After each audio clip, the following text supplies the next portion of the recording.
والسلام على سید الانبیاء والمرسلین اما بعد فاعوذ باللہ من الشیطان الرجیم بسم اللہ الرحمن الرحیم لا يحب اللہ الجہر بالسوء من القول لا يحب پسند نہیں فرماتا اللہ الجہر اعلانیہ بالسوء بری بات من القول یعنی باتوں میں سے بالسوء بری من القول باتوں میں یعنی بری باتیں اعلانیہ اللہ تبارک و تعالیٰ پسند نہیں فرماتا کہ اونچی اونچی آواز سے آپ برا بولیں یا کسی کو بد دعا دیں الا من ظلم ہاں جس پر ظلم ہوا ہے وہ تو اپنی بھڑاس نکال سکتا ہے ظالموں تمہارا ککھ نہ رہے ہیں تباہ و برباد ہو جاؤ تم نے ظلم کر دیا ملک لوٹ لیا کھا گئے تو جس پر ظلم ہوا ہے وہ اس کو اجازت ہے وہ کرے گا لیکن عام طور پر اعلانیہ بری بات ویسے بھی ٹھیک نہیں ہے لیکن اعلانیہ کرنا اس کا اور گناہ ہو جاتا ہے نا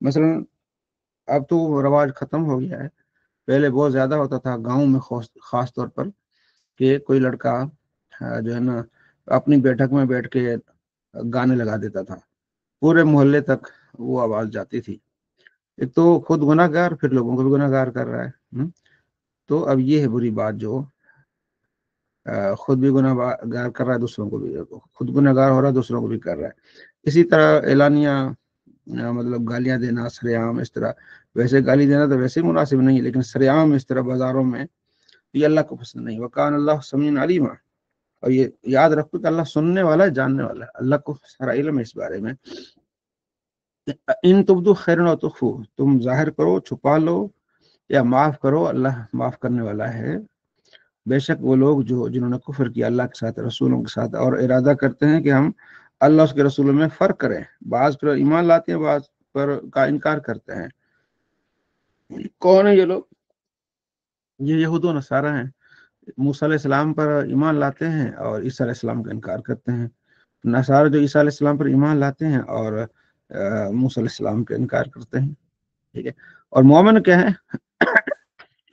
وہ جو آمنوا باللہ و رسولی اللہ پر ایمان لاتے ہیں رسولوں پر ایمان لاتے ہیں ولم یفرقوا بین احد منہم کسی میں ایمان لانے میں کوئی فرق نہیں کرتے مومن جو عیسیٰ علیہ السلام پر بھی مومنوں کا ایمان ہے موسیٰ علیہ السلام پر بھی محمد عربی صلی اللہ تعالیٰ علیہ وآلہ وسلم پر بھی اولئک یہ ہیں سوف یؤتیہم اجورہم اللہ ان قریب نے اجر دے گا وکان اللہ غفور رحیم اللہ بخشنے والا مہربان ہے یسألک اہل الکتاب اب جو جتنے بھی تقریباً یہ رکوع ہے اس سے اگلا رکوع ہے اہل کتاب سے متعلق ہے انبیاء علیہ السلام سے متعلق ہے آپ سے اہل کتاب پوچھتے ہیں ان تنزل علیہم کتاب من السماء کہ نازل جو ہوا ہے آپ پر آسمان سے جو کتاب نازل ہوئی ہے ٹھیک ہے اس طرح جس طرح موسیٰ علیہ السلام پر نازل ہوئی ایسے کیوں نازل ہوئی تو اللہ نے جواب دیا فقد سالوا موسیٰ اکبر من ذلک اے محبوب انہوں نے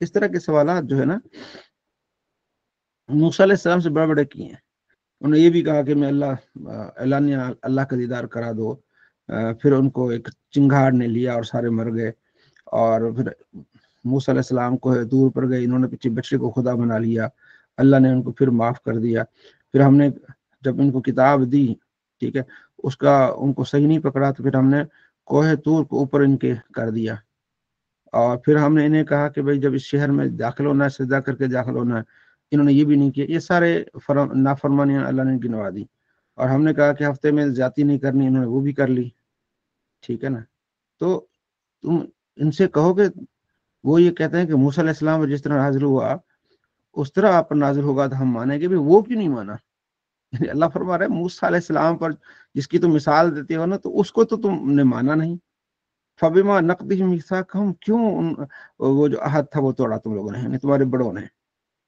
وہ کفرہم بآیات اللہ اللہ کی آیتوں کا انکار بھی کیا اور تمہارا ظلم یہ تھا وقتلهم الانبیاء نبیوں کو تم نے قتل کیا موسیٰ علیہ السلام جو شریعت لائے تھے تو ان کی شریعت کی تبلیغ کرنے والوں کو تم نے قتل کیا اب سوال یہ کر رہے ہو کہ اس طرح کی کتاب نازل نہیں کیوں نہیں ہوئی اچانک یعنی کہ یک بارگی یہ تو اللہ تعالیٰ کی حکمت ہے نا کہ آہستہ آہستہ 23 سال کے عرصے میں قرآن پاک کا نزول ہوا تو یہ مسلمانوں کے لیے آسانی تھی تو وہ کہہ رہے تھے یک بارگی کیوں نہیں ہوا اللہ فرماتا ہے یہ ان کے سارے جو ان کے بد عہدیاں ہیں وہ اللہ نے یہاں گنوا دی.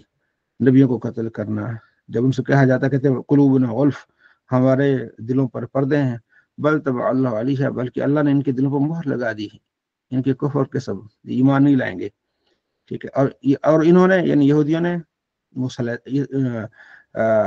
مریم پر بہتان باندھا اور یہ کہا کہ ہم نے عیسیٰ علیہ السلام کو قتل کر دیا ہے.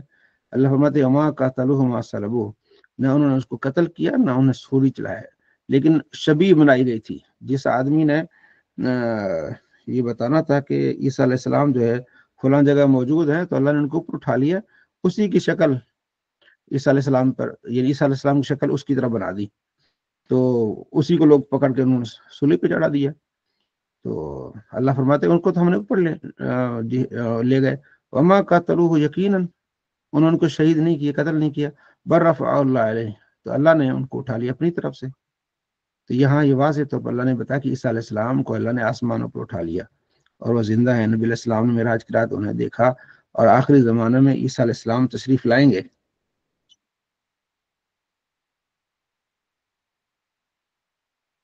قیامت کی نشانیوں میں سے بڑی نشانیاں، دجال کو ماریں گے جب آئیں گے کیا، تو دمشق کی مسجد، اموی مسجد، ٹھیک ہے، جہاں دمشق کی جو نیا کوئی بھی بادشاہ بنتا ہے تو اموی مسجد سے جو ہے وہاں اپنا حلف اٹھاتا ہے، تو اس مسجد میں فرشتے آپ کو لے آئیں گے مینار فجر کے ٹائم. امام مہدی علیہ السلام نماز کے لیے تیاری کر رہے ہوں گے تو عیسیٰ علیہ السلام تشریف لائیں گے.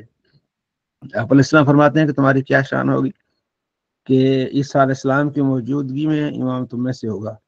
تو عیسیٰ علیہ السلام سے کہا جائے گا کہ آپ امامت کریں فجر کی نماز کی، تو کہیں گے کہ نہیں، تو امام مہدی جو ہے وہ فجر کی نماز کی امامت کرائیں گے. اس کے بعد پھر مل کے دجال سے لڑیں گے. آپ عیسیٰ علیہ السلام کی جو سانس لینا ہے وہ اتنا خطرناک ہوگا ان دجالیوں کے لیے کہ جتنی دور تک سانس جہاں تک ان کی آنکھ کی نظر پڑے گی نا عیسیٰ علیہ السلام کی، جہاں اتنی دور تک ان کی سانس بھی جائے گی، خوشبو جائے گی. اس سانس کی وجہ سے وہ سارے مرتے جائیں گے.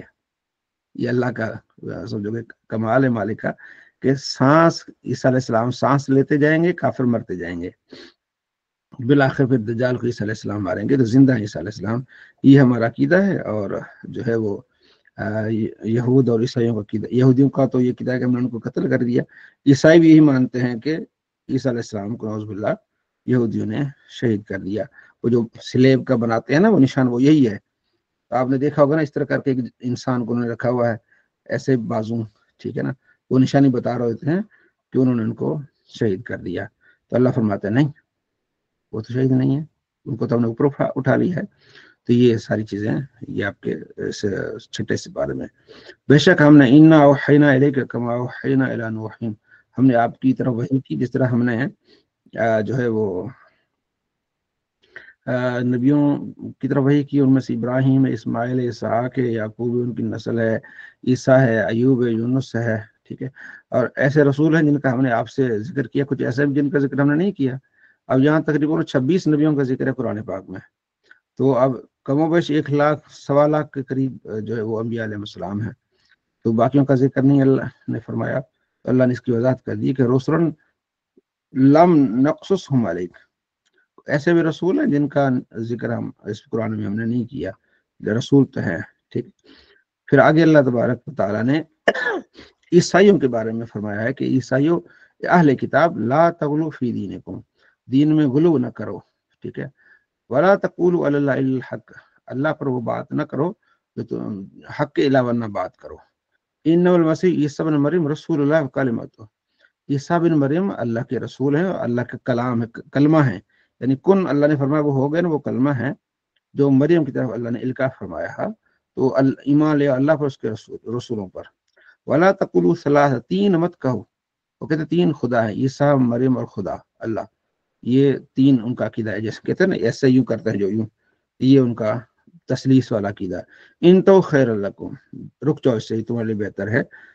خدا ایک ہی ہے، سبحانہ پاک ہے، اس کی کوئی اولاد نہیں. وہ کہتے ہیں کہ عیسیٰ علیہ السلام نعوذ باللہ اللہ کی اولاد ہے. یہ بھی ان کا عقیدہ ہے، ٹھیک ہے. تو اللہ نے فرمایا 3 نہ کہو، اللہ ایک ہی ہے.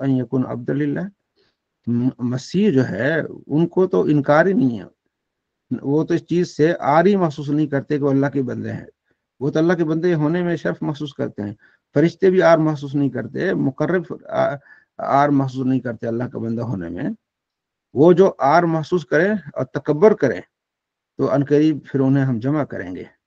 تو ہمیں تو خوشی ہے کہ ہم اللہ کے بندے ہیں، عار محسوس کرنا، برا محسوس کرنا متکبرین کا کام ہے۔ فَأَمَّا الَّذِينَ آمَنُوا، جو ایمان والے ہیں، نیک عمل کرتے ہیں، پھر ہم انہیں بھر بھر کا اجر دیں گے اور مزید بھی اضافہ کریں گے اس میں۔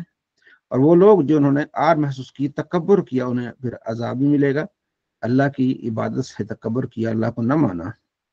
یہاں اللہ تبارک و تعالیٰ نے ان چیزوں کا ذکر فرمایا۔ آگے اللہ نے فرمایا ہے کہ آپ سے پوچھتے ہیں کلالہ کے بارے میں۔ کل بھی ایک بھائی نے کلالہ کے بارے میں پوچھا تھا۔ کلالہ وہ آدمی ہوتا ہے جس نے جو مر گیا، اس کی پراپرٹی ہے لیکن نہ اس کے بچے ہیں اور نہ اس کے ماں باپ ہے، وہ کلالہ ہے، ٹھیک ہے جی۔ مرد ہو ہلاک ہو گیا، لیس لہ ولد ولہ اخت، اس کی کوئی یعنی اولاد نہیں ہے، ہاں اس کی بہن ہے تو بہن کو پھر آدھا حصہ ملے گا۔ کلالہ کی ایک بہن ہے اس کو آدھا ملے گا، اگر دو بہنیں ہیں اس کو ثلث ملے گا۔ ثلث ہوتا ہے 2/3، ثلث یعنی کہ تیسرا حصہ، ثلثان 2/3 ہوتا ہے، تیسرا حصہ ملے گا۔ باقی تائے چاچے وغیرہ ہیں، اگر بہن بھائی زیادہ ہوں، ٹھیک ہے، تو پھر اس میں ان میں تقسیم اس طرح ہوگی کہ مرد کو دگنا عورتوں سے ملے گا، ٹھیک ہے۔ اسے کیا کہتے ہیں؟ کلالہ۔ یہ آپ کی سورہ نساء جو ہے وہ مکمل ہوئی ہے۔ اس میں بہت سارے، نساء کا معنی عورت، فیمیل، یا عورتیں آپ کہہ لیں، تو یہاں آئلی قوانین کا ذکر بہت زیادہ ہوا، یعنی خاندانی قوانین اس سے متعلق۔ مائدہ دسترخوان، سورہ مائدہ مدنی ہے، اس میں سزا و جزا کا بہت زیادہ ہے، چوری سے متعلق ہے، ٹھیک ہے جی، اور دیگر چیزوں سے متعلق ہے، حلال و حرام سے متعلق ہے، قتل سے متعلق ہے۔ سورہ مائدہ بسم اللہ الرحمن الرحیم، اس کی ابتدا ہوتی ہے کہ جب یا ایھا الذین آمنوا اوفوا بالعقود، جو عقد کیے ہیں آپ نے وہ پورے کرو، جو آپ نے کوئی بھی لین دین کیا، اس کو وعدہ عہد کیا ہے وہ پورے کرو، اتنے بھی عہد کیے ہیں آپ نے پورے کرو، ٹھیک ہے نا، جو زبان دی ہے۔ تمہارے لیے حلال کیے گئے جانور، ہاں سوائے وہ جو ہم آگے آپ کو بتائیں گے جن کا ذکر ہوگا کہ یہ حرام ہے، بس باقی حلال ہیں تمہارے لیے جانور۔ ہاں حالت جو حرم میں، حالت احرام میں آپ شکار نہیں کر سکتے، یہ اللہ کا حکم ہے، ٹھیک ہے۔ ایمان والو، اللہ کی جو شاعر ہیں ان کا احترام کرو، محترم مہینوں کا احترام کرو، حدی کا احترام کرو، جو انہوں نے کلادے باندھے ہوتے ہیں انہیں کا بیت الحرام کا احترام کرو۔ پہلے زمانے میں لوگ پیدل حج کے لیے جاتے تھے تو ساتھ میں قربانی کے جانور بھی ساتھ لے کے جاتے تھے، اس قربانی کے جانوروں کے گلے میں پٹے ڈال دیتے تھے، پتہ چلتا تھا کہ یہ قربانی کا جانور ہے، تو اس کا احترام ہوتا تھا، اس کو مارتے نہیں تھے، ٹھیک ہے جی۔ تو ان کا ذکر ہے کہ ان کا آپ نے کیا کرنا ہے؟ احترام کرنا ہے، تعاون کرنا ہے، وتعاون علی البر والتقوی ولا تعاون علی الاثم والعدوان، پرہیزگاری میں، نیک کاموں میں ایک دوسرے کا تعاون کرنا ہے، اور گناہ اور زیادتی پر کسی سے تعاون نہیں کرنا ہے۔ اللہ سے ڈرو، ان اللہ شدید العقاب، اللہ سخت عذاب دینے والا ہے۔ اب اللہ فرما رہا ہے کہ کون سی جانور جو حرام ہیں، حرام جانور یہ ہیں، باقی تمہارے لیے کیا حلال ہے۔ حرام میں کیا ہے؟ مردار ہے، خون ہے، خنزیر کا گوشت ہے، اور اللہ کے علاوہ کسی اور کا نام لیا جائے، یعنی بتوں کا نام لیا جائے، جو جانور گلا گھونٹ کے مرے، گر کے مرے، یا چوٹ کھا کے مرے، یا دوسرے جانور کی سینگ لگنے کی وجہ سے مرے، جس کو جو ہے نا وہ چیڑ پھاڑ کرنے والے جانور اس کو کھا لے، ہاں مگر یہ کہ تم اس کو ذبح کر لو فوراً، یعنی زخمی ہوا ہے لیکن اس کو فوراً تم نے ذبح کر لیا تو چلو وہ بچ گیا، تو وہ حلال ہے۔ باقی یہ جو جانور ہے سارے گر پڑا ہے جانور، ٹھیک ہے، یا لڑائی میں جانور مر گیا، یا اس کو ڈنڈا لگا سر پہ مر گیا تو ذبح نہیں کیا گیا، تو یہ جانور تمہارے لیے حلال نہیں ہے۔ اور جو بتوں کے لیے، ان کے تقرب کے لیے پتھر، ان کا جو نصب پتھر ہوتے ہیں، وہاں جو جانور ذبح کیے جاتے ہیں وہ حرام حلال نہیں ہے، ٹھیک ہے۔ فال نکالنے کے لیے جو جانور ذبح کیے جاتے ہیں وہ حلال نہیں ہے۔ تو اللہ تبارک و تعالیٰ نے ان چیزوں کا ذکر فرمایا۔ باقی جو اللہ کے ولیوں کے مزارات پر ہوتے ہیں وہ تو اللہ کے نام سے ہی ہوتے ہیں، بسم اللہ اللہ اکبر پڑھ کے ذبح کیا جاتا ہے، تو ان مشرکانہ عمل کو مسلمانوں کے ساتھ ملانا یہ بہت خطرناک بات ہوتی ہے۔ تو جو بھی اللہ کے ولی یا مزار پر وہاں جاتے ہیں لوگ، اللہ کے لیے ذبح کرتے ہیں۔ ذبح کس کے لیے ہوتا ہے؟ ذبح ہوتا ہے اللہ کے لیے، اس کا جو ثواب ہوتا ہے وہ پھر اللہ کے ولی کی طرف منسوب کیا جاتا ہے۔ اگر کہتے ہیں نا کبھی یہ بکرا پیران پیر کا ہے، تو مطلب کیا ہے؟ جب ہم ذبح کریں گے بسم اللہ یا اللہ کو پڑھ کے، اس کو لوگوں میں تقسیم کریں گے، پھر اس کا ثواب کس کو ملے گا؟ پیران پیر کو ملے گا۔ تو اس اتنے لمبی عبارت کو چھوٹی عبارت بنا لیتے ہیں کہ یہ پیران پیر کا بکرا ہے، مطلب یہ کہ یہ جو لوگ غریب مسکین کھائیں گے اس کا ثواب پیران پیر یعنی اللہ کے ولی کو ملے گا۔ اس میں کوئی حرج نہیں، بلکہ یہ تحفہ جاتا ہے اور وہ دعائیں ملتی ہیں۔ آج دین سے کافر جو ہے نا وہ مایوس ہو گئے ہیں، تو تم ان سے نہ ڈرو، ہم سے ڈریں۔ الیوم اکملت لکم دینکم، آج ہم نے تمہارے دین کو مکمل کر لیا ہے۔ واتممت علیکم نعمتی، اور ہم نے تم پر اپنی نعمتیں مکمل کر لی ہیں۔ دو روایتیں حضرت عبداللہ بن عباس سے، حضرت عمر سے بھی ہے، بخاری میں 45 نمبر روایت ہے کہ یہودی نے کہا حضرت عمر سے کہ اگر یہ آیت جو ہے وہ ہمارے کتاب میں ہوتی تو ہم اس کو عید والا دن مناتے، کہ اللہ نے خود اعلان کیا ہے کہ تمہارا دین مکمل ہوا ہے، اگر یہ ہماری کتاب میں ہوتی تو ہم عید والا دن مناتے۔ تو حضرت عمر کہنے لگے ہمیں پتہ ہے کہ یہ عرفہ کے دن جو ہے اس کا نزول ہوا ہے، اور جمعے کے دن اس کا نزول ہوا ہے، یعنی دو عیدیں تھیں ہمارے پاس، عرفہ بھی عید ہے اور جمعہ بھی عید ہے، ٹھیک ہے۔ جو عیدوں کے عید یعنی جس پر اترا ہے نبی علیہ السلام، تو وہ پھر وہ دن بھی عیدوں والا ہوگا، خوشیوں والا ہوگا۔ تو اس سے بھی ہم ایک جو ہے وہ مسئلہ نکالتے ہیں۔ وَرَضِيتُ لَكُمُ الْإِسْلَامَ دِينًا، اور ہم راضی ہیں اسلام سے کہ یہ تمہارا دین ہے۔ اور ایک دعا ہے اس کو آپ یاد رکھ لیں، آپ علیہ السلام فرماتے ہیں جو پڑھے نا رضیت باللہ ربا وبالاسلام دینا وبمحمد صلی اللہ علیہ وسلم نبیہ، صبح 3 مرتبہ پڑھے، شام کو 3 مرتبہ پڑھے، تو اللہ تعالیٰ راضی ہوتا ہے، اور قیامت کے دن میں اس کا ہاتھ پکڑ کے جنت میں لے کے جاؤں گا۔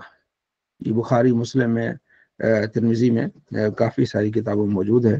رضیت باللہ ربا وبالاسلام دینا وبمحمد صلی اللہ علیہ وآلہ وسلم نبیًا، ہم اعلان کر رہے ہوتے ہیں کہ ہمارا رب اللہ ہے، ہم راضی ہیں، اور دین ہمارا اسلام ہم راضی ہیں، اور محمد صلی اللہ علیہ وسلم ہمارے رسول ہیں، ہم اس پر کیا ہیں؟ راضی ہیں۔ آگے اللہ فرماتا ہے کہ آپ سے پوچھتے ہیں کہ کھانے میں حلال کیا ہے، تم فرماؤ پاک چیزیں کھاؤ بھائی، جو حرام بتا دیے بس۔ ہاں جو تم جانور جو سدھائے ہوتے ہیں، سکھائے ہوتے ہیں شکار کے لیے، وہ بھیجو، ٹھیک ہے نا، وہ اگر پکڑ کے لے آئیں تو وہ بھی کھانا تمہارے لیے حلال ہے۔ فَكُلُوا مِمَّا أَمْسَكْنَا عَلَيْكُمْ، جو تم کیونکہ کتے اور اس طرح مختلف جانور جو ہیں یا بعض ہو گئے، ان کو سکھایا جاتا تھا کہ آپ نے جو ہے وہ شکار کو پکڑنا ہے، وہ شکار کو پکڑتے تھے اور پھر مالک پہنچ جاتا تھا اس کو ذبح کرتے تھے، تو یہ شکاری لوگ اس طرح کرتے تھے، تو یہ تمہارے لیے حلال ہے۔ ہاں جب ان کو چھوڑو اللہ کے نام لے کے چھوڑو، آج کے لحاظ سے اگر آپ بندوق ہے، آپ کے پاس رائفل ہے، بسم اللہ پڑھ کے گولی مارے شکار کو، تو وہ حلال ہے، ٹھیک ہے جی۔ الیوم احل لکم الطیبات، آج ہم نے تمہارے لیے پاک چیزیں حلال کر دی ہیں، اور اہل کتاب کا کھانا بھی تمہارے لیے حلال ہے۔ وطعام الذین اوتوا الکتاب حل لکم، اہل کتاب کون ہے؟ یہود اور نصارہ، وہ ذبح کریں گے تو وہ بھی تمہارے لیے کیا ہے؟ حلال ہے، ٹھیک ہے، اور تمہارا کھانا ان کے لیے حلال ہے۔ اور پاک دامن عورت مومنوں میں بھی، اور پاک دامن عورت جو اہل کتاب ہیں وہ بھی تم ان سے بھی نکاح کر سکتے ہو، اہل کتاب سے بھی نکاح کر سکتا ہے مسلمان، مشرکہ سے نہیں کر سکتا، اہل کتاب سے یعنی یہودی عورت سے، عیسائی عورت سے مسلمان نکاح کر سکتا ہے، یعنی کہ وہ یہودی ہوتے ہوئے، یعنی وہ یہودی ہے تو مسلمان ہو، وہ مسلمان نہیں ہو یہودی عورت، تب بھی نکاح کیا جا سکتا ہے۔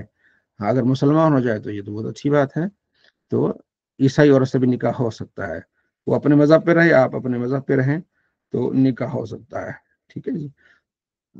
نکاح کرو، دوستیاں نہ بناؤ، اللہ یہ فرما رہا ہے، مستیاں نہ نکالو، 4 دن مستی کی پھر چھوڑ دیا، نہیں۔ ولا متخذ اخدان، یاری بنا کے اس طرح نہ کرو، نکاح ایک کرو اچھی طریقے سے۔ ہاں عیسائی عورت ہے آپ کے محلے میں یا باہر چلے جاتے ہیں، ایسا ہمارے کافی سارے بھائی نکاح کر لیتے ہیں، تو نکاح عیسائی عورت سے جائز ہے، یہودی عورت سے کیا ہے؟ جائز ہے۔ اگلا جو رکوع ہے وہ وضو سے متعلق ہے، غسل سے۔ ایمان والو جب نماز کے لیے کھڑے ہو جاؤ تو غسل کرو، یعنی کہ دھو اپنے چہرے کو. جی نوشین بہن. حضرت یہ عیسائی جو حضرت عیسیٰ علیہ السلام کو مطلب یہ شرک کرتے ہیں، تو پھر اس صورت میں بھی ان سے نکاح جائز ہے؟ ہاں جائز ہے، اللہ نے پیچھے بتا دیا نا کہ یہ نہ کہو کہ یہ 3 خدا ہے، لیکن اس کے باوجود اللہ نے اجازت دی ہے. کیونکہ ہاں وہ لیکن حضرت وہ عیسائی نا جو وہ عیسائی نا جو اپنے اس کتاب پہ قائم ہو، لیکن آج کا عیسائی تو اپنے کتاب پہ ہی قائم نہیں ہے نا. عیسائی تو ہے نا، ان کو تو پتہ عیسیٰ علیہ السلام ہیں، باقی ساری چیزیں ہیں. ٹھیک ہے، اس وقت بھی کون سے ان کی کتاب پہ قائم تھے؟ اللہ تو قرآن پاک میں اللہ نے کتنی مرتبہ فرمایا کہ یہ تحریف کرتے ہیں اور کتاب مسائل بدلتے ہیں. اس وقت بھی تو قائم نہیں تھے، اب بھی قائم نہیں تو اس وقت بھی قائم نہیں تھے. تو حکم ہے کہ کم سے حضرت کم ان کا عقیدہ ہے حضرت خدا. مسائل کو تبدیل کرنا اور حضرت عیسیٰ علیہ السلام کو اللہ کا بیٹا معاذ اللہ ماننا، اس میں فرق نہیں ہے؟ نہیں ہے، مسائل کو بھی تبدیل کرتے تھے اور اچھا، اللہ ان کو بیٹا بھی مانتے تھے. یہ سارے جو آج صحیح، برائی ہیں ٹھیک. وہ اس وقت بھی تھی ان میں موجود، اس کے باوجود اللہ نے اجازت دی ہے. اچھا، اس کے ہاں صحیح، ٹھیک. جی. تو اب یہاں ہے کہ آپ نے وضو کا طریقہ، اللہ نے قرآن پاک میں وضو کا ذکر ہے، وہ سورہ مائدہ کی آیت نمبر 6 ہے کہ آپ نے یہ چہرہ دھونا ہے، پھر کونیوں سمیت ہاتھ دھونے ہیں، سر کا مسح کرنا ہے اور پاؤں دھونے ہیں. ٹھیک ہے جی. یہاں یہ دیکھیں، فاغسلوا وجوہکم، اپنے چہرے دھو، وایدیکم، اپنے ہاتھ کونیوں سمیت، وامسحوا، مسح کرو، برؤوسکم، اپنے سروں کا، وارجلکم، اور اپنے پاؤں کو دھوو. اب یہاں غسل جو ہے فاغسلوا وجوہکم، ہم کہتے ہیں اس کا عطف اس پر ہے. وارجلکم کہ آپ نے چہرہ دھونا ہے تو اپنے بازو دھونے، اپنے پاؤں بھی دھونے ہیں، الکعبین، ٹخنوں تک. وارجلکم، اس کا جو شیعہ حضرات ہیں وہ کہتے ہیں کہ یہ دیکھیں یہ ہے کہ چہرہ دھو، ہاتھ دھو، مسح کرو، برؤوسکم، سروں کا مسح کرو، تو یہ عطف ہے اس کا. وارجلکم، اور اپنے پاؤں کا مسح کرو. کہتے تم دور والا عطف لیتے ہو، قریب والا کیوں نہیں لیتے؟ یہ جو قریب ہے نا اس کا عطف تو بہتر اس کا رہتا ہے قریب والے کا، کہ آپ نے سر کا مسح کرنا ہے تو پاؤں کا بھی مسح کرنا ہے. ان کا نظریہ یہ ہے. ٹھیک ہے. ہم کہتے ہیں قرآن کی تفسیر نبی علیہ السلام کے فرمان سے، نبی علیہ السلام نے جو وضو کا طریقہ بتایا اس میں پاؤں کو دھونے کا بتایا. ایک مرتبہ آپ نے دیکھا کہ صحابہ جلدی جلدی وضو کر رہے ہیں، پاؤں دھوتے ہوئے ان کے ٹخنے تھوڑے سے سوکھے رہے. فرمایا ویل للعقاب، ان ٹخنوں کے لیے کیا ہے؟ آگ ہے. تو یہ آپ نے سختی فرمائی کہ آپ کا وضو نہیں ہوگا جب تک آپ پاؤں نہیں دھوں گے. ٹھیک ہے جی. تو قرآن کی تفسیر نبی علیہ السلام کے فرمان سے تو یہ ہم اس کو عمل کرتے ہیں. تو 4 فرض کا ذکر ہے قرآن پاک میں. ٹھیک ہے. باقی جو وضو کا طریقہ ہے وہ سنت ہے. اگر آپ نے 4 مکمل کر لیا. اچھا، اس میں ایک اور چیز بھی ہے کہ وضو میں نیت کوئی نہیں ہے. آپ ویسے ہی آپ نہا رہے تھے تو آپ کا وضو ہو گیا، نہانے کے ساتھ ہی وضو ہو گیا. آپ کے پاؤں دھل گئے، آپ کا چہرہ دھل گیا، آپ کے بازو دھل گئے، سر پر پانی ڈل گیا تو آپ کا وضو ہو گیا. ٹھیک جی. حنزلہ بہن. مفتی صاحب ہے نا، میت کو غسل دیتے ہوئے مفتی صاحب یہی 4 فرض جو ہے نا یہی کیے جائیں گے؟ جی. باقی دھویا جائے گا سارا. ان کو روئی لے کے میت کے ایسے ہی پھیری جائے گی، گرارے تو نہیں کیے جائیں گے. ٹھیک ہے جی. تو باقی چہرہ دھویا جا سکتا ہے ان کا، پاؤں دھوتے ہیں سارا کچھ. وَإِن كُنتُمْ جُنُوبًا فَاطَّهِرُوا، اگر تم جنبی ہو تو اچھی طرح سے پھر کیا کرو؟ غسل کرو، دھو. ہاں، مریض ہو یا جو ہے نا عورتوں سے آپ نے بستری کیے، سفر سے آئے ہو، پانی نہیں، پھر آپ نے کیا کرنا؟ تیمم کرنا ہے. تیمم کیا؟ فَامْسَحُوا وَأَيْدِيَكُمْ، چہروں پر مسح کرنا ہے اور ہاتھوں کو مسح کرنا ہے. ٹھیک ہے جی. اب اس میں 2 رائے ہیں. اہل سنت کا جو طریقہ ہے تیمم کا وہ یہ ہے کہ آپ نے نیت کرنی ہے. 3 فرض ہیں، نیت کرنی ہے اور آپ نے جو ہے وہ ایک مرتبہ سر پر آپ نے یعنی کہ یوں ہاتھ ایسے مار کے سر کا چہرے کا مسح کرنا ہے، پھر دوسرا یوں کر کے آپ نے سارے یہاں بازو تک ایسے، یہ یعنی کہ پورے بازو کا مسح کرنا ہے. تو اہل حدیث وہ کہتے ہیں نہیں اتنا کرنا ہے، بس یوں کرنا اچھی طرح سے، تو یوں کر کے صرف اتنا کرنا ہے. ٹھیک ہے جی. ہم کیسے ایدی سے مراد ہی ہے یہاں تک ہے سارا. یہ ہمارے ہاں اس کو کہا جاتا ہے. تو یہ تیمم کا طریقہ، تیمم کا حکم بھی یہاں آ گیا. ٹھیک ہے جی. پھر آگے اللہ تبارک و تعالیٰ نے انصاف سے متعلق، عدل سے متعلق فرمایا کہ آپ نے انصاف اور عدل کو کیا کرنا ہے، قائم رکھنا ہے، کسی قوم کی دشمنی میں عدل سے مت پھرنا ہے، ٹھیک ہے نا۔ اعدلوا، عدل کرو، یہ بہت زیادہ قریب ہے تقویٰ کے، تو اللہ سے ڈرو۔ جیسے کل ہم نے پڑھا تھا نا کہ اپنے اوپر بھی اگر قانون لاگو ہوتا ہے تو آپ نے ڈالنا ہے، اپنے رشتے داروں پر، اپنوں پر، ٹھیک ہے۔ اب یہ نہیں دیکھنا کہ غریب ہے تو چلو اس سے عدل نہیں کریں گے، امیر ہے تو اس پر عدل کریں گے، یا امیر ہے تو اس پر عدل نہیں کریں گے، غریب پر عدل کریں گے، نہیں۔ اللہ فرماتے اللہ زیادہ ان کو جانتا ہے، جس نے خطا کی ہے، کوئی نقصان کیا ہے تو اس کو اس کی سزا ملنی چاہیے، چاہے وہ امیر ہو چاہے غریب ہو۔ تو یہاں حکم ہے کہ آپ نے عدل کا ساتھ دینا ہے۔ یا ایھا الذین آمنوا اذکروا نعمت اللہ علیکم، اے ایمان والو اللہ کی نعمتوں کو بھی یاد کرنا ہے، ٹھیک ہے۔ تو یہ بھی ہے کہ جو اللہ نے نعمت عطا فرمائی وہ بھی یاد کرنی ہے۔ اذ ہم قوم ان یبسطوا الیکم ایدیہم فکف ایدیہم عنکم، ایسی قوم ہے جو تمہاری طرف ہاتھ بڑھا رہی تھی تمہیں نقصان پہنچانے کے لیے، اللہ نے ان کو روک رکھا ہے۔ ایسے لوگ تھے جو چاہتے تھے کہ مکہ مدینے پر حملہ کریں، اللہ نے ان کے دلوں کو بٹھا دیا۔ واتقوا اللہ، اللہ سے ڈرو، وعلی اللہ فلیتوکل المؤمنون، مومن کیا کرتے ہیں، اللہ ہی پر توکل کرتے ہیں۔ اب یہاں اگلے جو 2 رکوع ہیں وہ یہ حضرت موسیٰ علیہ السلام سے متعلق یہ دونوں رکوع ہیں کہ اللہ فرماتے ہیں ہم نے ان میں 12 نقیب، حضرت یعنی بنی اسرائیل میں 12 نقیب بنائے تھے، یعنی موسیٰ علیہ السلام کی جو قوم تھی نا اس میں پھر 12 سردار اللہ تبارک و تعالی نے بنائے، اور موسیٰ علیہ السلام نے ان سے پھر وہ کام لیتے تھے، وہ آگے جا کے پھر سب کو بتاتے تھے، اپنی پوری قوم کو 12 جو سردار ہوا کرتے تھے۔ پھر آگے اللہ تبارک و تعالیٰ نے پھر ان کا یہی بتایا کہ وہ کلام میں تعریف کرتے تھے، جو ہم نے ان کو حکم دیا وہ نہیں کرتے تھے، ٹھیک ہے۔ اور پھر اللہ نے فرمایا یا اہل کتاب قد جاءکم رسولنا، اے اہل کتاب تمہارے پاس ہمارے رسول آئے جو ہر چیز کو بیان کر کے بتاتے ہیں جو تم کتابوں میں پاتے ہو لیکن تم اس کو چھپاتے ہو، اور بہت ساری چیزیں انہوں نے معاف کر دی ہیں۔ قد جاءکم من اللہ نور و کتاب مبین، بے شک تمہارے پاس اللہ کی طرف سے نور آیا اور کتاب مبین آئی۔ تو نور کون ہے، نبی علیہ السلام محمد، تو کتاب مبین قرآن پاک، ٹھیک ہے جی۔ تو آپ علیہ السلام اللہ کی طرف سے نور بن کے آئے، ہاں افضل بشر ہیں، بشر کا بھی انکار نہیں ہے۔ آپ علیہ السلام جب بولتے تھے تو آپ کے دانت مبارک سے نور کی شعاعیں بھی نکلتی تھی، لیکن آپ افضل بشر ہیں، تو یہ ہمارا نظریہ ہے۔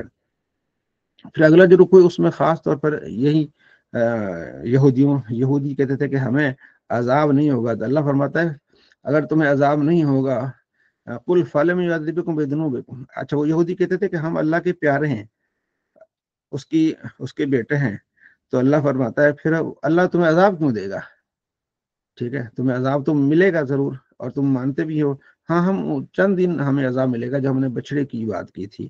اللہ فرماتا ہے تمہارے پاس کوئی دلیل نہیں ہے۔ جو اگلا رکوع ہے اس میں پھر حضرت موسیٰ علیہ السلام کے بارے میں کہ موسیٰ علیہ السلام ارض مقدس میں جانے کے لیے ارادہ کیا، اور فرمایا کہ ارض مقدس جو ہے نا مصر، وہاں امال کا قوم نے وہاں حملہ کر لیا تھا اور بنی اسرائیل کو نکال لیا تھا۔ وہ جبارین تھے، ان کے جسم بہت زیادہ موٹے تھے، تو موسیٰ علیہ السلام نے 12 جو نقیب تھے ان کو بھیجا کہ جاؤ پتہ کر کے آؤ وہ کس طرح کے لوگ ہیں، تو ہاں پہلے آ کے مجھے بتانا ہے، کسی اور کو نہیں بتانا۔ تو وہ گئے، انہوں نے جب دیکھا کہ وہ تو ان کے جسم بہت بڑے ہیں، ان کو پکڑ کے تو انہوں نے نیفے میں ڈال دیا، تو وہ واپس آئے تو ڈر گئے، تو انہوں نے آ کے اپنی قوم کو بتایا، صرف 2 رہ گئے تھے، انہوں نے موسیٰ علیہ السلام کو بتایا کہ ہاں یہ بڑے خطرناک لوگ ہیں، تو باقی جو ہے اب قوم بھی بزدل ہو گئی پھر، تو اس بارے میں یہ سارا ذکر ہے۔ قال رجلان من الذین یخافون انعم اللہ علیہم ادخلوا علیہم الباب، 2 جو آدمی تھے نا انہوں نے کہا جو اللہ سے ڈرتے تھے کہ ان پر اللہ نے انعام کیا کہ تم بھائی داخل ہو جاؤ، چاہے کتنے ہی جو جبار ہیں، جبارین ہیں، کتنے خطرناک ہیں، نبی تمہارے ساتھ ہے۔ فَإِذَا دَخَلْتُمُ فَإِنَّكُمْ غَالِبُونَ، ٹھیک ہے جی، جب تم داخل ہو جاؤ گے تو تم غالب آ جاؤ گے۔ وَعَلَى اللَّهِ فَتَوَكَّلُوا، اللہ پر توکل کرو، ان کنتم، اگر تم مومن ہو۔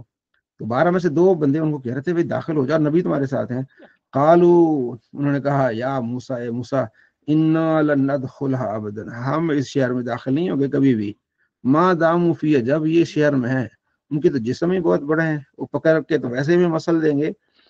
فاذهب انت وربک فقاتلا، آپ جائیں، آپ کا رب جائے، وہ جا کے لڑائی کریں، ان ہا ہونا قاعدون، ہم یہاں بیٹھے ہوئے ہیں۔ وہ سارے یعنی پزل ہو گئے۔ تو یہ ہمارے نبی کی شان ہے کہ آپ علیہ السلام نے جب فرمایا تھا کہ بھائی اب جنگ بدر سے پہلے کہ ہم تو ابو سفیان کے قافلے کو پکڑنے کے لیے گئے تھے، اب تو وہاں سے وہ کافر آ رہے ہیں، وہ تو قافلہ نکل گیا، اب کیا کریں؟ صحابہ نے عرض کیا رسول اللہ، آپ نے بر کے غمات تک بھی آپ ہمیں جانے کا کہیں گے نا، ہم آپ کے ساتھ ہیں، ہم آپ کا ساتھ نہیں چھوڑیں گے، جہاں آپ جانا چاہیں گے۔ 313 تھے اور وہاں 9.5 سے، تو اللہ نے اپنے محبوب کو پھر ساتھی ایسے دیے۔ تو جب وہ جنگ ہوئی اور جنگ احد میں حضرت سعد بن ابی وقاص کہتے تھے یا رسول اللہ آپ نیچے مت ہوئیے، تیر میں پھینکوں گا، آپ کو کہیں تیر نہ لگے۔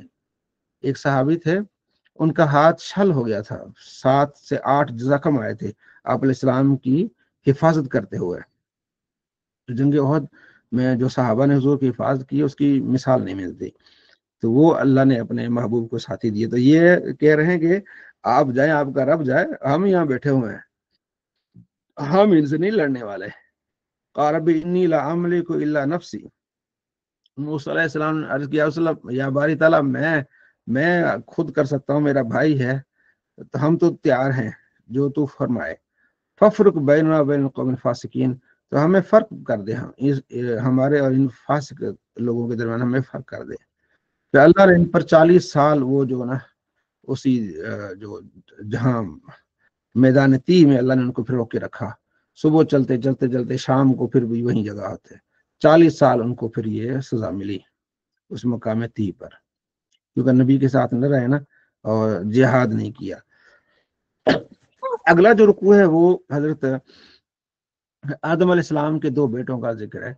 وَاتْلُ عَلَيْهِمْ نَبَأَ ابْنَيْ آدَمَ بِالْحَقِّ، تلاوت کیجئے آدم کے 2 بیٹوں کا۔ جب انہوں نے قربانی دی، ایک کی قربانی قبول ہوئی، دوسرے کی قربانی نہیں ہوئی۔ جس کی قربانی قبول نہیں ہوئی اس نے کہا میں تجھے قتل کروں گا۔ اس نے کہا بھائی میں نہیں کروں گا، تو کرنا چاہتا تو کر لے۔ پھر اس نے اپنے بھائی کو قتل کر دیا۔ قابیل اور قابیل، قاتل کون ہے؟ قابیل ہے۔ تو قابیل نے حابیل کو مار دیا، مار کے پچھتا رہا ہے کہ اب مار تو میں نے دیا، اب اس کو دفناؤں کیسے؟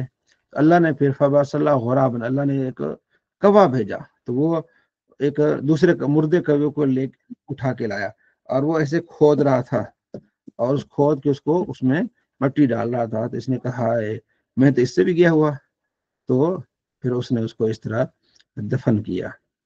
اب یہ کیوں ہوا، اس میں مختلف روایات ہیں، اور اس زمانے میں ایسا ہوتا جب آپ نے قربانی دینی ہوتی تھی تو پھر اوپر سے آگ آتی تھی اور اس کو جلا کے چلی جاتی تھی۔ تو جو قابیل تھا وہ میرے خیال میں کھیتی باڑی کرتا تھا، اور جو حابیل تھا وہ بکریاں چراتا تھا۔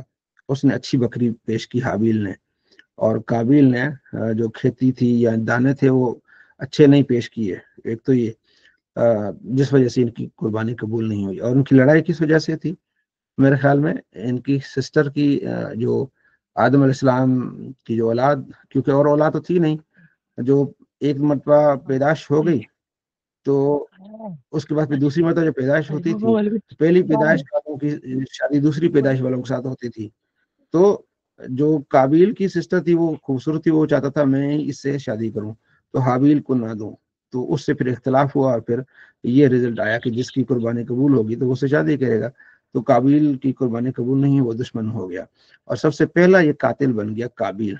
آپ علیہ السلام فرماتے ہیں جو بھی آج قتل کرتا ہے تو قاتل کو گناہ ہوتا ہے، اور یہی گناہ اتنا قابیل کو بھی ملتا ہے، کیونکہ اس نے بری چیز کی ابتدا کی تھی، اور کوئی اچھی چیز کی ابتدا کرے گا تو اس کرنے والے کو ثواب ملے گا، اور بعد میں آنے والے جتنے کریں گے ان کا ثواب ہوگا، اور اتنا ثواب اس کرنے والے کو ملے گا۔ تو یہ بدعت حسنہ اور بدعت سیئہ کے بارے میں آپ نے اس کی وضاحت فرمائی ہے، ٹھیک ہے جی۔ من اجر ذالک، اسی وجہ سے اللہ فرماتے ہیں ہم نے فرض بنی اسرائیل پر کہ جس نے بھی ایک جان کو قتل کیا اس نے پوری انسانیت کو قتل کیا۔ فکأنما قتل الناس جمیعا، گویا کہ ایک آدمی کو قتل کرنا پوری انسانیت کو کیا کرنا ہے؟ قتل کرنا ہے۔ اور جس نے ایک کی زندگی بچائی اس نے پوری انسانیت کی کیا کی؟ زندگی بچائی۔ تو قتل بہت خطرناک چیز ہے، قتل یعنی اگلے کو مارنا، اس کی زندگی ختم کرنا، کچھ بھی ہو جائے یہ کام نہیں کرنا۔ اللہ تبارک و تعالی حفظ و امان میں رکھے۔ انما جزاء الذین یحاربون اللہ ورسولہ، جو ان کو تو قتل کیا جائے گا جو اللہ سے لڑتے ہیں، اللہ کے رسول سے لڑتے ہیں اور زمین میں فساد کرتے ہیں، ٹھیک ہے، انہیں قتل کیا جائے گا، انہیں سولی چڑھایا جائے گا، ان کے مختلف طریقوں سے ہاتھ اور پاؤں کاٹے جائیں گے اور زمین میں ان کو پھینک دیا جائے گا۔ ذالک لہم خزی فی الدنیا، یہ ان کے لیے دنیا میں رسوائی اور آخرت میں عذاب عظیم ہے، ٹھیک ہے، یہ ان کے لیے ہے جو فساد کرتے ہیں زمین میں۔ الا الذین تابوا، ہاں جو توبہ کر لیں اس سے پہلے کہا، یعنی کہ ان کو پکڑنے سے پہلے توبہ کر لیں تو پھر تو ان کی توبہ قبول ہوگی، لیکن جب پکڑے گئے تو ان کو پھر کیا ملے گی؟ سزا ملے گی، ٹھیک ہے، یہ ان لوگوں کے لیے ہے جو باغی ہیں، جو انسانیت کے قاتل ہیں۔ اب یہ نہیں کہ میرا اور آپ کا اختلاف ہو جائے ہم یہ صورت ایک دوسرے پر ڈالتے رہیں، ایسا نہیں، تو ایسا نہیں ہے۔ خیر، اب اگلا جو رکوع ہے وہ اس میں بنی اسرائیل کا ذکر ہے زیادہ، یہود کا ذکر اگلے 2 سے 4 رکوع سارے۔ پہلی جو آیت ہے وہ وسیلے سے متعلق ہے، یا ایھا الذین آمنوا اتقوا اللہ وابتغوا الیہ الوسیلہ، ایمان والو اللہ سے ڈرو اور وسیلہ ڈھونڈو، ذریعہ، کوئی بھی کام ہے اس کا ذریعہ، وجاہدوا فی سبیل اللہ کی راہ میں جہاد کو، لعلکم تفلحون، تاکہ تم فلاح پاؤ۔ تو وسیلہ تو ایک ہے عقیدے میں وسیلہ، دوسرا جو ذریعہ آپ نے جہاد کرنا ہے، آپ نے کہیں جانا ہے تو اس کے اسباب ڈھونڈنے ہیں، جو عقیدے میں وسیلہ ہے اللہ کے نبی جی نے خود سکھایا ہے، اور صحابہ نے آپ علیہ السلام سے سیکھا ہے، آپ علیہ السلام کے وسیلے سے دعا مانگنا، اللہ کے پیاروں سے اعمال سے وسیلہ، نیک عمل سے وسیلہ بھی لیا گیا احادیث میں، ٹھیک ہے جی، جو 3 آدمی ایک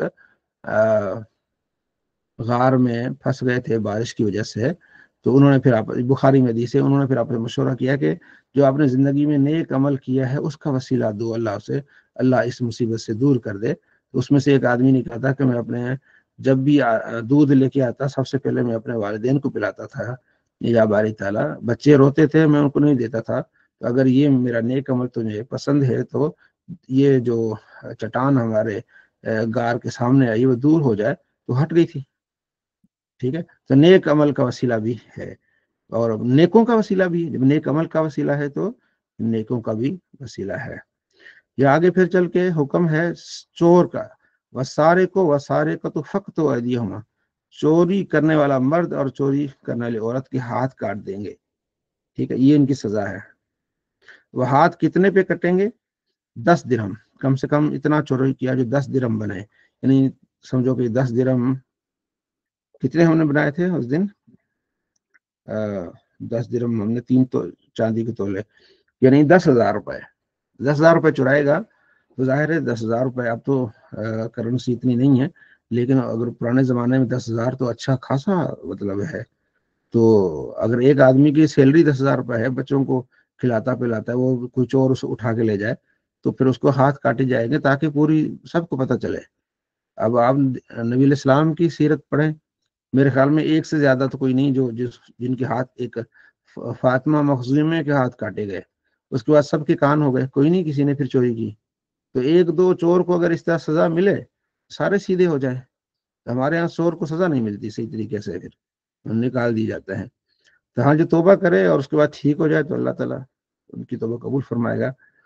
پھر آگے سارا جو ہے نا وہ یہود سے متعلق ہے اور ان کی خیانتوں سے متعلق ہے، وہ جھوٹ سنتے ہیں، یہود جو ہے وہ زیادہ کیا کرتے ہیں، سود کھاتے ہیں، یہ اللہ تبارک و تعالیٰ نے یہاں فرمایا، بے شک ہم نے تورات کو نازل کیا، اس میں ہدایت ہے، نور ہے، اور نبی جو اسی پر فیصلہ کرتے تھے، اور وہ لوگ جو یہودی جو ایمان لاتے تھے وہ بھی اسی پر فیصلہ کرتے تھے، ربانین اللہ والے نیک بندے بھی اللہ کی کتاب پر فیصلہ کرتے تھے، لوگوں سے مت ڈرو، میرے سے ڈرو اور میری آیات، میرے احکام پر فیصلے کرو، یہ اللہ نے یہاں فرمایا۔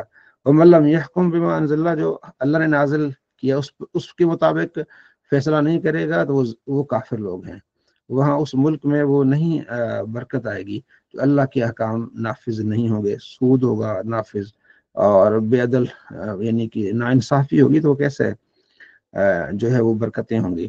وَكَتَبْنَا عَلَيْهِمْ فِيهَا أَنَّ النَّفْسَ بِالنَّفْسِ، اور ہم نے ان پر لازمی کیا کہ جان کے بدلے جان ہے، آنکھ کے بدلے آنکھ ہے، کان کے بدلے کان ہے، ناک کے بدلے ناک ہے، دانت کے بدلے دانت ہے، تو یعنی کہ جو کسی سے ظلم کرے گا تو اس سے اتنا ہی کیا کیا جائے گا، لیا جائے گا۔ اگلا جو رکوع اس میں یہ بتایا گیا کہ آپ نے یہود اور نصارہ سے محبت نہیں کرنی، معاملات آپ کر سکتے ہیں، لین دین آپ کر سکتے ہیں، دلی محبت رازداری یہ نہیں ہے، دلی محبت رازداری کس سے؟ مومن سے ہے۔ یا ایھاالذین آمنوا لا تتخذوا اليہود والنصارى اولیاء، دوست ان کو مت بنائیں، یہ ایک دوسرے کے دوست ہو سکتے ہیں، تمہارے دوست کبھی بھی نہیں ہو سکتے، تو اس لیے آپ نے کیا رہنا ہے؟ محتاط رہنا ہے۔ آپ نے فطر الذین فی قلوبہم مرض، آپ نے دیکھا ان لوگوں جن کے دلوں میں مرض ہے، یسارعون فیہم، تو جلدی کرتے ہیں ان میں، ٹھیک ہے، اور کہتے ہیں کہ کسی طرح مسلمانوں پر کوئی ایسا موقع آئے کہ انہیں تکلیف پہنچے، ٹھیک ہے، اور جب مسلمانوں کو تکلیف پہنچی تو خوش ہوتے ہیں، یہ ان کا طریقہ کار ہوتا ہے، ٹھیک ہے، اور مسلمان جب فتح یاب ہوتے ہیں پھر دوڑتے ہوئے آتے ہیں کہ ہم تمہارے ساتھ ہیں، ہمیں بھی حصہ دو۔ اب اگلا جو یہاں ہے وہ ہے مرتد سے باری، مرتد جو اسلام لانے کے بعد کافر ہو جائے، فرمایا یا ایھا الذین آمنوا من یرتد منکم عن دینہ، جو دین سے پھر جائے، فسوف یأتی اللہ بقوم یحبون ویحبونہ، ان قریب اللہ ایسی قوم لے آئے گا جو ان سے محبت کریں گے اور مومنوں مومنوں کے لیے نرم دل ہوں گے اور کافروں پر سخت ہوں گے، اللہ کی راہ میں جہاد کریں گے، انہیں کسی ملامت کرنے والے کی ملامت سے انہیں کوئی فرق نہ پڑے گا۔ ذالک فضل اللہ یؤتی من یشاء، اللہ کا فضل ہے جسے پر اللہ کرے۔ جو مرتد ہوتا ہے اس کی سزا کیا ہے؟ اس کی سزا ہے قتل، کیونکہ پہلے تو اسلام میں لانا اس کے لیے اس کو مجبور نہیں کیا جائے گا، اس کو اسلام کی باتیں بتائی جائیں گی، سکھائی جائیں گی، اور وہ سچے دل سے ایمان لائے گا تو پھر وہ مسلمان ہوگا۔ زبردستی، لا اکراہ فی الدین، اسلام میں زبردستی نہیں ہے، جب خوشی سے اسلام میں داخل ہو گیا اس کے بعد وہ اسلام کو بدنام کرنے کے لیے اسلام سے نہیں نکلے گا، اگر نکلے گا تو اسلامی قوانین کے مطابق اسے قتل کیا جائے گا۔ یا ایھا الذین آمنوا لا تتخذوا الذین اتخذوا دینکم ہزوا، ایمان والو ان کو دوست مت بناؤ جو تمہارے دین کو مذاق بناتے ہیں، تمہارے دین سے مذاق کرتے ہیں، ٹھیک ہے نا، ان کو دوست مت بناؤ۔ دوست بنانا ہے تو اللہ اپنے بھائیوں کو، مسلمانوں کو، جب وَإِذَا نَادَيْتُمْ إِلَى الصَّلَاةِ، جب تم پکارتے ہو نماز کے لیے تو وہ اس کا مذاق اڑاتے ہیں، کیونکہ یہ لوگ بے عقل ہیں، یعنی اذان کا مذاق اڑاتے ہیں، شعار اسلام کا مذاق اڑاتے ہیں، ٹھیک ہے۔ تم کہو کہ تمہیں تکلیف کیا ہے ہم سے، ہمارا کام اللہ پر ایمان لانا ہے، اور جو ہماری طرف نازل ہوا ہے ہم اس پر ایمان لاتے ہیں، تم تو فاسق لوگ ہو، ٹھیک ہے۔ تو یہ اللہ تبارک و تعالیٰ نے ان کو بتایا، فرمایا قل هل انبئکم بشر من ذلک مثوبۃ عند اللہ، میں تمہیں نہ بتاؤں کہ ان کا برا ٹھکانہ کیا ہوگا اللہ کے نزدیک؟ سب سے پہلے اللہ کی ان پر لعنت ہے جو دین کا مذاق اڑاتے ہیں۔ اکثر لوگ جو ہے نا، آپ نے دیکھا ہوگا، دین نہیں پڑھتے تو نماز کا مذاق، اذان کا مذاق، اس طرح مومن اور مسلمان ہو کے بھی، بھئی نماز سے بڑھ کر کام کیا ہے، اذان سے بڑھ کر کام کیا ہے، پڑھنی چاہیے، اگر کمی کوتاہی تو اپنے اندر دیکھنا چاہیے کہ ہاں میں نہیں پڑھ پاتا، اللہ مجھے ہمت دے، لیکن وہ نمازیوں کا مذاق اڑاتا ہے یا علماء کا یا داڑھیوں کا یا پگڑیوں کا، انہیں بڑی چڑ چڑھتی ہے، تو ہمیں انہیں سمجھانا چاہیے، بیمار ہیں وہ، بھئی جو بھی کرے گا اپنے لیے کرے گا، جس نے داڑھی رکھی ہے، جس نے نماز پڑھی، جس نے قرآن پڑھا ہے، وہ اس کے اپنے لیے ہے، کسی پہ احسان نہیں کر رہا، میں یہ آپ کو پڑھا رہا ہوں، میں آپ پر احسان نہیں کر رہا، یہ میرے اپنی آخرت کے لیے ہوگا، آپ پڑھ رہے ہیں کسی پہ احسان نہیں ہے، آپ یہ اپنی آخرت کے لیے ہے، تو یہ سب اپنی آخرت اور اپنے بھلے کے لیے کریں گے، کوئی کسی پر کوئی احسان نہیں ہے۔ تو وہ جو اس طرح کر رہے ہیں وہ اپنی بربادی کر رہے ہیں، انہیں سمجھانا ہے کہ بھائی آپ اپنی آخرت کی فکر کریں، دنیا بہت قلیل ہے، آخرت پھر ہمیشہ کے لیے ہے۔ تو اللہ فرماتے ہیں ان کو کیوں تکلیف ہو رہی ہے؟ اللہ کے ان پر لعنت ہے، اللہ کا ان پر غضب ہے، اللہ نے ان کو بندر اور خنزیر بنایا تھا اور یہ بن گئے ہیں شیطان کے پجاری، بہت برے ٹھکانے میں ہوں گے یہ لوگ جو اللہ کی آیاتوں کا مذاق اڑاتے ہیں۔ تو اللہ کی آیتوں کا مذاق اڑانا بہت خطرناک ہے، اور اگلے رکوع میں اللہ فرماتے ہیں ان کے پاس بیٹھا ہی نہ کرو جب یہ اس طرح کی بھونگیاں مارتے ہیں، اللہ کی چیزوں کا مذاق اڑاتے ہیں۔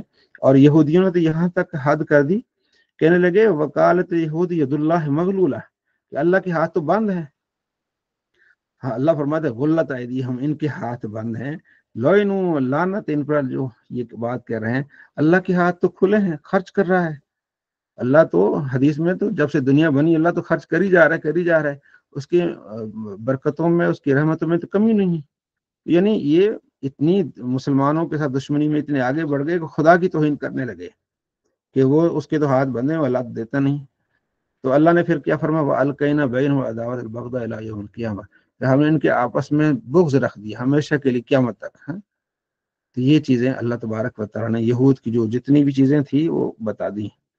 اللہ نے ہمیں آخری امت بتایا کیونکہ جو کمی کوتاہیاں ہیں وہ وہیں رہ گئیں. اللہ معاف کرے گا. پہلی امتیں جو ہیں وہ ان کا یہ حال ہے.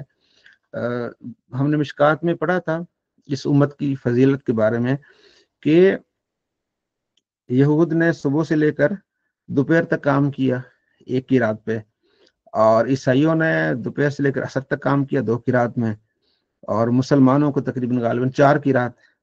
ایسے زیادہ حدیث اس طرح کنفرم ذہن میں نہیں آ رہی. تو وہ اعتراض کریں گے یہودی کہ بھائی ان کو دگنا مل رہا ہے، یعنی ہمیں 1 قرات مل رہی ہے، ان کو 2 قراتیں مل رہی ہیں، ان کا کام صرف عصر سے مغرب تک ہے. تو اللہ فرمائے گا کیا تم سے کوئی زیادتی ہوئی ہے؟ تم سے تو بات ہوئی تھی کہ 1 قرات پر تمہیں مل رہا ہے. تو مسلمان کیا ہے، زندگی تھوڑی ہے، کام تھوڑا ہے، لیکن اجر ان کا کیا ہے، زیادہ ہے. تو الحمدللہ مسلمانوں کے لیے بہت بڑی برکات ہیں. یا ایھا الرسول بلغ ما انزل الیک من ربک، یہ رسول آپ نے پہنچا دینا جو آپ کی طرف نازل ہوا ہے. تو آپ کا کام کیا ہے، کہتے ہیں نا وما علینا الا البلاغ، ہمارا کام کیا ہے، صرف پہنچانا. وَإِن لَّمْ تَفْعَلْ فَمَا بَلَّغْتَ رِسَالَتَهُ، اگر آپ نے ایسا نہیں کیا تو آپ نے رسالت نہیں پہنچائی. آپ علیہ السلام نے پہنچا دی ہر طریقے سے. وَاللَّهُ يَعْصِمُكَ مِنَ النَّاسِ، اللہ آپ کی مدد فرمائے گا لوگوں سے، بچاؤ گے، اللہ آپ کو بچائے گا. ان اللہ لا يهدي القوم الكافرین، بے شک کافروں کو اللہ ہدایت نہیں دیتا. یہ پھر آگے پھر انہیں یہود سے متعلق، کیونکہ زیادہ تر آپ علیہ السلام کا ٹکرا یہود سے ہوتا تھا، تو اس لیے ان کے بارے میں پھر اگلا رکوع بھی اسی طرح ہے. لقد کفر الذین قالوا ان اللہ المسیح ابن مریم، کافر کہتے ہیں کہ اللہ کون ہے، مسیح ابن مریم ہے. وقال مسیح کہتے ہیں یا بنی اسرائیل، اے بنی اسرائیل اعبدوا اللہ ربی و ربکم، تم عبادت کرو میرے رب کی اور اپنے رب کی، تم مجھے خدا کیسے بنا رہے ہو. انہ من یشرک باللہ فقد حرم اللہ، جو شرک کرے گا اللہ کے ساتھ اس پر جنت حرام ہے، اس کا ٹھکانہ جہنم ہے، اس کے لیے کوئی مددگار نہیں ہے. لقد کفر الذین قالوا ان اللہ ثالث ثلاثہ، بے شک وہ جو کافر ہیں وہ کہتے ہیں کہ اللہ تینوں میں سے ایک ہے، یعنی 3 خداؤں میں سے ایک خدا اللہ ہے، باقی 2 خدا مریم اور عیسیٰ علیہ السلام ہیں. اللہ فرماتا نہیں، وما من الہ الا الہ واحد، اللہ ایک ہی ہے. ٹھیک ہے. وَإِن لَّمْ يَنْتَهُوا عَمَّا يَقُولُونَ، اگر ان چیزوں سے نہ رکے تو ان کو عذاب چھوئے گا، عذاب ملے گا. افلا يتوبون الى الله ويستغفرون، کیوں اللہ کی طرف رجوع نہیں کرتے، کیوں نہیں بخشش مانگتے. واللہ غفور رحیم، اللہ بخشنے والا مہربان ہے. مل مسیح ابن مریم الا رسول، مسیح کون ہے، عیسیٰ علیہ السلام رسول ہیں، پھر اللہ کے رسول ہیں. جس طرح پہلے رسول گزرے ہیں، ان کی والدہ بڑی صدیقہ ہیں، یہ دونوں کھاتے پیتے ہیں، دیکھو تو صحیح یہ انسان ہیں. ٹھیک ہے. تو یہ اللہ تعالیٰ نے قرآن مجید فرقان مجید میں بار بار ان چیزوں کو ذکر فرمایا ہے، اور فرمایا لعن الذین کفروا من بنی اسرائیل علی لسان داؤد وعیسی ابن مریم، لعنت کی گئی ان کافروں پر جو بنی اسرائیل میں سے ہیں، داؤد علیہ السلام کی زبان سے اور عیسیٰ علیہ السلام کی زبان سے، کیونکہ انہوں نے یہ حد سے بڑھ گئے، انہوں نے کفر کیا اور شرک کیا. کانوا لا یتناہون عن منکر فعلوہ، تو یہ ایک دوسرے کو ان بری چیزوں سے کیوں نہ روکتے رہے. لبئس ما کانوا یفعلون، جتنا یہ برا کرتے تھے. ترا کثیرا منہم یتولون الذین کفروا، دیکھیں گے آپ ان میں سے بہت سارے وہ لوگ جو کافر ہیں ان سے محبت کرتے ہیں. لبئس ما قدمت لهم انفسهم، کتنی بری چیز ہے جو اپنے لیے یہ کر رہے ہیں. ان سخط اللہ علیہم، اللہ ان سے ناراض ہے اور ان کے لیے آخرت کا ہمیشہ کا عذاب ہے. ولو کانوا یؤمنون باللہ والنبی، اگر یہ اللہ اس کے نبی پر رسول پر ایمان لاتے اور جو ان کی طرف نازل ہوا، ٹھیک ہے، تو متخذهم اولیاء، اور ان کو دوست بناتے ہیں جو یعنی کہ نیک لوگ ہیں، لیکن انہوں نے کیا کیا، ولکن اکثرهم منہم فاسقون، یہ اکثر کون نکلے، فاسق نکلے. ہاں اس میں آگے پھر جو آخری آیت ہے اس پارے کی، اس میں اللہ فرماتا ہے کہ جو ایک مشرک ہیں، ایک یہودی ہیں اور ایک عیسائی ہیں، ان میں سے مسلمانوں کے ساتھ قریب کون ہے، مسلمانوں کے ساتھ ان کا رویہ قریب کا کن کا ہے. تو اللہ فرماتا ہے لَتَجِدَنَّ أَشَدَّ النَّاسِ عَدَاوَةً لِلَّذِينَ آمَنُوا الْيَهُودُ، آپ دیکھیں گے سب سے زیادہ عداوت جو ہے نا مسلمانوں سے کون کر رہے ہیں، یہود. والذین، اور وہ لوگ جو مشرک ہیں، یہودیوں کی مسلمانوں کے ساتھ بہت زیادہ عداوت ہے. دوسرا کون، مشرکوں کی عداوت ہے. وَلَتَجِدَنَّ أَقْرَبَهُم مَوَدَّةً لِلَّذِينَ آمَنُوا، ہاں جو آپ کو زیادہ قریبی ملیں گے، جو آپ سے محبت کریں گے، وہ کون ہے؟ انا نصارہ، وہ ہیں جو کہتے ہیں کہ ہم نصارہ ہیں۔ جو نصارہ ہے وہ مسلمانوں کے قریب ہوں گے، ان میں اتنا بغض حسد نہیں ہوگا، لیکن جو یہود ہیں اور مشرک ہیں وہ مسلمانوں کو زیادہ کیا ہو جائیں گے؟ دشمن ہو جائیں گے۔ تو نصارہ کیوں؟ ذالک بان منہم قسیسین ورہبان، ان میں رہبان ہیں، کچھ راہب لوگ بھی ہیں، نرم دل بھی لوگ ہیں، اس لیے وانہم لا یستکبرون، وہ تکبر نہیں کرتے، اس لیے وہ مسلمانوں کے کچھ کیا ہیں؟ قریب ہیں۔ تو نبی علیہ السلام کے وہ جو کافی چیزیں آپ نے دیکھی ہوگی نا، ایک نستورہ راہب، جب آپ صلی اللہ تعالی علیہ وآلہ وسلم چھوٹے تھے اور جناب ابو طالب جا رہے تھے شام کی طرف سفر کے لیے، تو راستے میں ایک نستورہ راہب ملا، تو اس نے دعوت کی کہ سب میری دعوت کھائیں۔ تو آپ علیہ السلام کو اونٹوں کی حفاظت کے لیے بٹھا دیا گیا، تو سارے ان کی دعوت پر پہنچے، تو آپ علیہ السلام نہیں گئے، چھوٹے تھے، 12 سال کی قریب عمر تھی۔ تو اس نے کہا بھائی کوئی رہ تو نہیں گیا؟ انہوں نے کہا نہیں، سارے آگے۔ ان کے کچھ تو رہا ہوگا۔ انہوں نے کہا جی ایک بچہ ہے، اونٹوں کی حفاظت کے لیے ہم نے اس کو جو ہے نا وہ معمور کیا۔ انہوں نے کہا جی ان کو بھی بلائیں۔ اصل مقصد تو وہ دیکھنا تھا، نبی علیہ السلام کو دیکھنا تھا۔ جب وہ نبی علیہ السلام تشریف لائے، وہ جو درخت جہاں بیٹھے ہوئے تھے سارے مسافر، تو اپنے پہلے سائے میں بیٹھ گئے تھے، تو آپ علیہ السلام جب تشریف لائے تو سایہ تو دوسری سائڈ پہ تھا، تو آپ جیسے بیٹھے سایہ آپ علیہ السلام کی طرف ہو گیا، تو اس نے پہچان لیا۔ اس نے پھر بعد میں جناب ابو طالب سے کہا کہ یہ اللہ کی نبی ہیں، میں دور سے دیکھ رہا تھا، جب آ رہے تھے تو بادل ان کے اوپر سایہ کر رہے تھے، درخت ان پہ سایہ کر رہے تھے، تو آپ مہربانی کر کے ان کو واپس بھیجیں، شام کی طرف نہ بھیجیں، وہاں یہودی ہیں، وہ آپ کو نقصان پہنچائیں گے۔ تو پھر جناب ابو طالب نے ساتھی کے ساتھ نبی علیہ السلام کو پھر باہر واپس مکے بھیج دیا۔ تو یہ بھی دلیل ہے کہ یہ جو ہے نا عیسائی مسلمانوں کے خیر خواہ ہیں، اور جتنے بھی دوسرے ہیں وہ کیا ہے؟ دشمن ہے اس چیز کے۔ یہ ہمارا چھٹا سپارہ الحمدللہ اس بات پر مکمل ہوا۔ جی ام حنظلہ بہن۔ مفتی صاحب، اب ہم نے پڑھا کہ اللہ تعالیٰ نے بار بار یہود و نصارہ سے، کفار سے دور رہنے کا کہا اور دوستی نہ کرنے کا حکم دیا،